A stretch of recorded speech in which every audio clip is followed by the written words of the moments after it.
ನಮ್ಮಂತ mid class ಜನಗಳಿಗೆ ಜೀವನದಲ್ಲಿ ಕಾಡುವ ಅತಿ ದೊಡ್ಡ ಸಮಸ್ಯೆ ಇದ್ರೆ ಅದು ಮರ್ಯಾದೆ.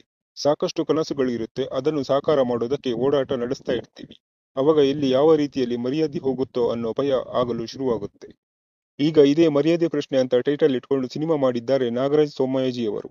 ಸಿನಿಮಾ ಮಿಡ್ ಕ್ಲಾಸ್ ವರ್ಗವನ್ನ ರೆಪ್ರೆಸೆಂಟ್ ಮಾಡುತ್ತೆ. ಮೊದಲ ನಿರ್ದೇಶನದ ಸಿನಿಮಾದಲ್ಲಿಯೇ ಪ್ರೇಕ್ಷಕರನ್ನು ಹಿಡಿದಿಟ್ಟುಕೊಳ್ಳುವಲ್ಲಿ ಯಶಸ್ವಿಯಾಗಿದ್ದಾರೆ. ಚಿತ್ರಕ್ಕೆ ಕತೆ ಬರೆದಿರೋದು ಆರ್.ಜೆ. ಪ್ರದೀಪ್ ಅವರು. ಮೂವರು ವಿಭಿನ್ನ ಕ್ಯಾರೆಕ್ಟರ್ಗಳು, ಹೊಟ್ಟೆಪಾಡಿಗಾಗಿ ಬೇರೆ ಬೇರೆ ಉದ್ಯೋಗದ ಆಯ್ಕೆ, ಆದರೆ ಕನಸು ಒಂದೇ, ಅದು ಒಂದೊಳ್ಳೆ ಲೈಫ್ನ ಲೀಡ್ ಮಾಡಬೇಕು, ಸಮಾಜದಲ್ಲಿ ತಲೆ ಎತ್ತಿ ಬದುಕಬೇಕು ಅಂತ. ಇಂಥ ಸಮಯದಲ್ಲಿ ಒಂದು ವರ್ಗದಿಂದ ತಮ್ಮ ಮರ್ಯಾದೆಗೆ ಧಕ್ಕೆ ಆದಾಗ ಯಾವ ರೀತಿಯಲ್ಲಿ ಅದಕ್ಕೆ ರಿವೆಂಜ್ ತಗೋತಾರೆ ಅನ್ನೋದೇ ಸಿನಿಮಾ. ಕತೆಗೆ ನಿರ್ದೇಶಕರು ಕಮರ್ಷಿಯಲ್ ಟಚ್ ಕೊಟ್ಟಿದ್ದಾರೆ.